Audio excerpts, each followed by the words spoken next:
नमस्कार, 3 बज रहे हैं। कल यही वक्त होगा जब इलेक्शन कमीशन की तरफ से तारीखों का ऐलान होगा लोकसभा चुनावों के लिए। आज सारे रिपोर्टर्स इस वक्त न्यूज 18 इंडिया के अलग अलग राज्यों से हमारे साथ जुड़ गए हैं। क्यों? क्योंकि लोकतंत्र के महापर्व की घड़ी करीब आ गई है। दुनिया के सबसे बड़े लोकतंत्र में कब वोटिंग होगी, कैसे वोटिंग होगी, कितने फेजेस में वोटिंग होगी, आज जब मैं आपसे बात कर रही हूं, कल इसी वक्त आपके सामने वो सारे सवालों के जवाब आ जाएंगे। करीब 100 करोड़ वोटर कब मतदान करेंगे, इसका ऐलान 3 बजे चुनाव आयोग की तरफ से कल होगा। दोपहर के बाद से औपचारिक तौर पर यानी चुनाव की रणभेरी बज जाएगी। इसके बाद राजनीतिक पार्टियां वोटों के युद्ध की शुरुआत करेंगे। चुनाव आयोग के ऐलान करते ही देश भर में आदर्श आचार संहिता भी लागू हो जाएगी। चुनाव आयोग पार्टी के हर कदम की निगरानी फिर शुरू कर देगा। तो ये इस वक्त की बड़ी खबर है कि मतगणना जो है वो मई के आखिरी हफ्ते में होगी।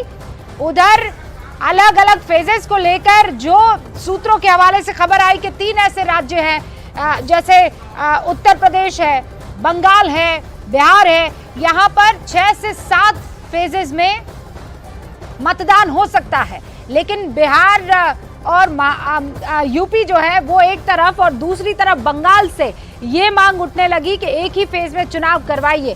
कहां कितने चरण में चुनाव संभव है ये स्क्रीन पर आपके सामने है। उत्तर प्रदेश, बंगाल और बिहार में 6 से 7 फेजेस में चुनाव हो सकते हैं। 4 से 5 फेजेस में महाराष्ट्र में चुनाव हो सकते हैं। मध्य प्रदेश और असम में 2 से 3 चरणों में चुनाव होने की संभावना है।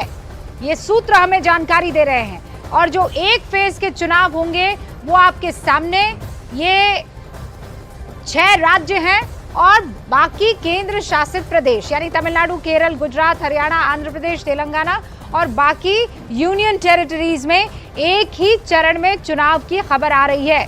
अप्रैल और मई में मतदान की तारीख जो है वो तय की जा सकती है और मई के अंत में या जून में काउंटिंग की संभावना है। और जैसा मैंने आपको बताया था, सारे रिपोर्टर्स इस वक्त हमारे साथ जुड़ चुके हैं अलग अलग राज्यों से, अलग अलग पार्टी दफ्तर से। आपके सामने ये बड़ी जो स्क्रीन नजर आ रही है, कांग्रेस दफ्तर से अरुण सिंह मेरे साथ इस वक्त जुड़ चुके हैं, बीजेपी दफ्तर से रवि सिंह हमारे साथ जुड़ चुके हैं, इलेक्शन कमीशन के ऑफिस से नीरज कुमार आप स्क्रीन पर देख पा रहे हैं, अमित हमारे साथ लखनऊ से लोगों के बीच में जुड़े हुए हैं, मनोज शर्मा हमारे साथ भोपाल से जुड़ चुके हैं, भवानी सिंह जयपुर से हमारे साथ लाइव हैं और रिफत अब्दुल्ला को आप जम्मू कश्मीर से, इनफैक्ट कश्मीर से आप स्क्रीन पर देख पा रहे हैं। शुरुआत अमित से करेंगे क्योंकि लखनऊ में मौजूद है, तमाम लोग उनके साथ है और हो सकता है राजनीतिक कोई हस्ती भी। अमित जी हाँ, रूबिका इस वक्त मेरे साथ मौजूद हैं अजय राय, यूपी कांग्रेस के अध्यक्ष है। सीधे इनसे बातचीत कर लेते हैं। सर, कल 3 बजे प्रेस कॉन्फ्रेंस होगी। अभी बात करें, महज 24 घंटे बचे हैं। 3 बजे प्रेस कॉन्फ्रेंस होंगी और उसके बाद चुनावी डंका बज जाएगा, तारीखों का ऐलान हो जाएगा। निश्चित तौर से हम सब लोग इंतजार कर रहे हैं कि जल्द से जल्द घोषणा हो और पूरी पार्टी पूरी तैयारी के साथ चुनाव में उतरेगी और डंका बजाएगी कांग्रेस। बताया जा रहा है कि 6 से 7 फेज, जिस तरीके से पिछली बार 7 फेजों में चुनाव हुआ था, तो 6 से 7 फेज में ही चुनाव होगा और यूपी में भी इसी तरीके से 6 से 7 फेज में होगा। देखिए, हम पूरी अपनी तैयारी के साथ खड़े हैं और जैसे भी चुनाव आयोग का जो डेट आएगी, सारी चीजें हम उस तरीके से अपनी एक एक सीट, एक एक कार्यकर्ता और एक एक जगह हम हर जगह तैयारी के साथ खड़े हैं।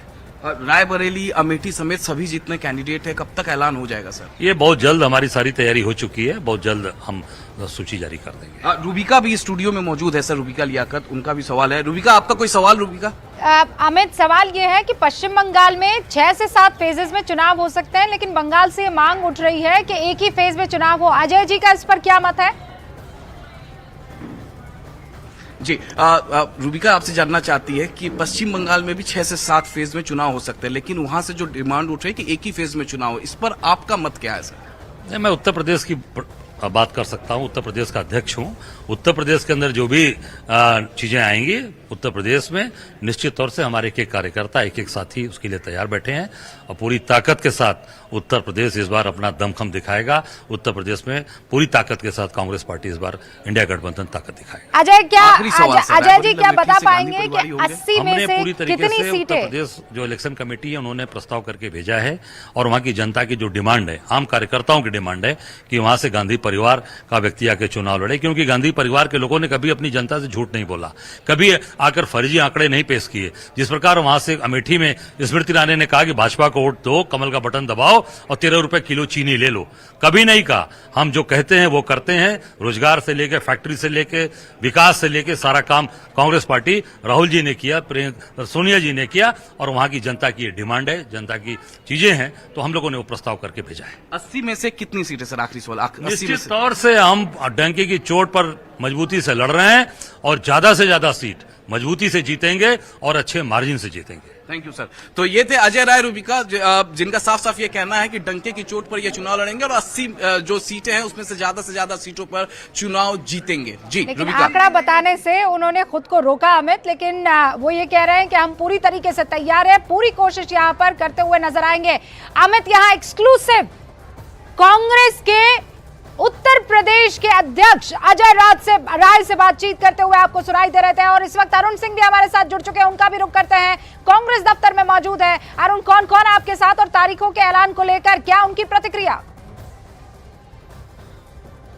देखिए रूबिका, अमूमन होता यह है कि जब चुनाव की तारीख का ऐलान होता है, लोकतंत्र का सबसे बड़ा पर्व होता है, तो जो राजनीतिक कार्यकर्ता होते हैं बड़े खुश होते हैं और जो घर में कुर्ता पैजामा रखा होता है उसको प्रेस व्रेस कराने, उसको साफ सुथरा करने की तैयारी शुरू कर देते हैं। तो हमारे साथ कुछ लोग हैं, जरा इनसे पूछते हैं कि निराश तो नहीं लग रहे आप देखने में ना, क्यों नहीं रहे हैं, क्यों खुश नहीं दिखाई दे रहे हैं? देखिए कल का दिन जो है इस देश से नफरत, विघटन, बंटवारे का जो ये माहौल 10 साल में मोदी सरकार ने बनाया है उसको जड़ से उखाड़ फेंकने की शुरुआत से होगी। लेकिन कैसे?